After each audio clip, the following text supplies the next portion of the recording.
എന്ന് മോളെ കാണാൻ ആള് വരുന്നുണ്ടല്ലേ? ആ വന്നിങ്ങനെ പോകാന്നല്ലാതെ നിറം കമ്പിയായിട്ട് ആർക്കും പറ്റണില്ല. പോയി നോക്കട്ടെ.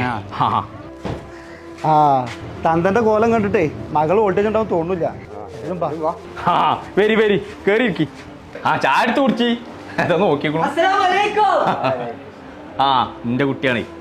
വെക്കടാ ഒരു അതപ്പില്ലാതെ. ആരല്ല കുട്ടികളല്ലേ, അങ്ങനെയൊക്കെ തന്നെയല്ലേ. എന്ത് കുട്ടികള്? എന്റെ വളർത്തു ദോഷം അതൊക്കെ നിങ്ങളെ കുടുംബത്തിൽ നടക്കുള്ളൂ. നിങ്ങൾ അതൊന്നും കാര്യാക്കണ്ട കേട്ടോ. നിങ്ങൾ കുടിച്ചോളി. ഓ അങ്ങനെയൊക്കെ തന്നെ, എവിടെ പോയാലും ഇങ്ങനെയൊക്കെ തന്നെ കാണിക്കും. നിങ്ങളൊന്നും വന്നാണേ. ഇച്ചിന്റെ 2 കുട്ടികൾ ഒരേ മായ. എന്റെ പെണ്ണ് കുറച്ച് നിറം കമ്മിണ്ടെന്നുള്ളൂ, അതൊക്കെ ആരെങ്കിലും കെട്ടിക്കൊണ്ടേക്കും. പക്ഷെ എന്റെ ചെറുക്കനെ ഒലിപ്പിച്ചിട്ട് എന്റെ പെരീക്ക് എന്റെ പെണ്ണിന് പറഞ്ഞേക്കാച്ച് യാതൊരു താല്പര്യമില്ല. ഒളിച്ചിറക്കി പോയിക്കോ എന്റെ പെരീന്ന് പോലേറ്റി. കൊച്ചിനുട്ടി കോലി പറഞ്ഞിട്ട് സങ്കടമായോ? പൊട്ടി എന്തിനാ അങ്ങനെ കാട്ടിയേ? എനിക്കത് തിന്നാൻ പൂജായിട്ടാ പറ്റിയ. ഉമ്മച്ചി വിരുന്നാര് വന്നാൽ മാത്രം പൊട്ടൊക്കെ എടുക്കലുള്ളൂ. ഇനി അങ്ങനെ ചെയ്യൂല പറ്റിയ. ഇപ്പച്ചന്റെ കുട്ടിക്ക് എന്താ വേണ്ടേ? ബേക്കറി അല്ലേ, അത് എവിടെ നല്ലത് കിട്ടണോ വെച്ചാൽ അവിടേക്ക് തന്നെ ഞാൻ കൊണ്ടുപോകും. ചങ്കള നമ്മൾ ഇപ്പൊ ഉള്ളത് പാണ്ടിക്കാടുള്ള കേരള ബേക്കേഴ്സിലാണ്.